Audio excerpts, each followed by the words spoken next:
Greetings, YouTube. This is Rhett again at Rolling Forward.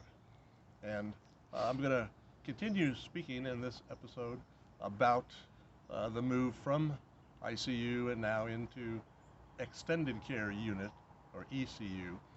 It's really a pretty regular open area, probably more casual even than day-to-day post-operative wards and so forth. Um, Tends to be longer term kind of occupancy, and people know each other, so a little more casual overall.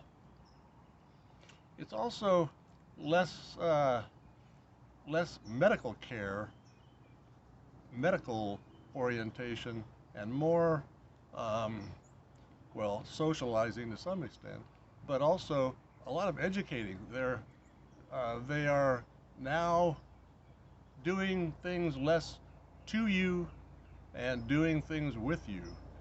You as the patient are now expected to learn what the heck is going on, to learn some about your medical needs, your physical needs, caring for your body, maintaining your body. And so rather than being the passive recipient of treatment, you are more and more expected to participate with the hands-on people to learn what the heck is going on. You're not going to be institutionalized forever. You hope, they hope, but it's a big confusing scene.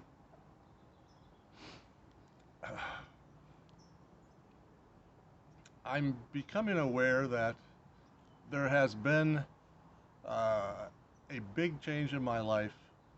Um, of course, on day one, I knew I was never going to walk again.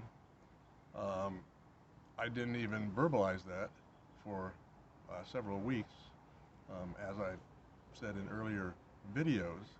And it is exactly what I don't want to realize and accept that I need to realize and accept. Um, I barely know and understand enough to have some idea of what um, I should accept, and yet I know deep down I don't want to accept that. Look, that kind of stuff happens to other people, man. That doesn't happen to me. Well, day by day, you learn that, well, it in fact did happen to you, and you must learn uh, to have some kind of understanding on what you need to do now um, that was completely unknown to you just a few weeks before. My my sense of self, of my place in the world. I mean, of course, I was a young teenager. Um, Teenagers are developing their sense in the world, and now I had a rather fundamental change to my physical uh, position, abilities. Um, my role in the world was changed in addition to the changes of teenage. Um, I knew I had a bunch of new information, but it was the information I did not want to apply to me. Um, Confusing, weird times, but important to be aware of. My awareness was just barely, there's something new. I know there is, there obviously is. But again, there is so much to learn. It is overwhelming, and especially when you really don't even want to realize it. But the medical staff, again, is distinctly changing to you have to learn self-maintenance. You have to learn your own self-maintenance. We're not going to be here um, caring for you in every little way for much longer, really. Um,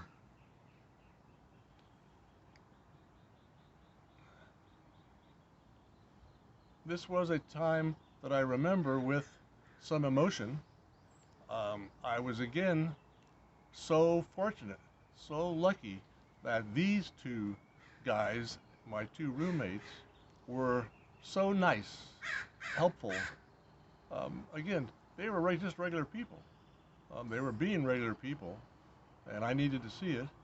And they helped me begin to make my change to accept that I was now part of the disability community, part of the disability world. And again, remember, this is back 1968. The disability community was really just beginning to awaken and coalesce. Um, First, again, on the East and West Coasts, similar in many ways to the anti-war movement of those times, just becoming an identity and very interesting. Um, I think I'll leave this episode with those thoughts.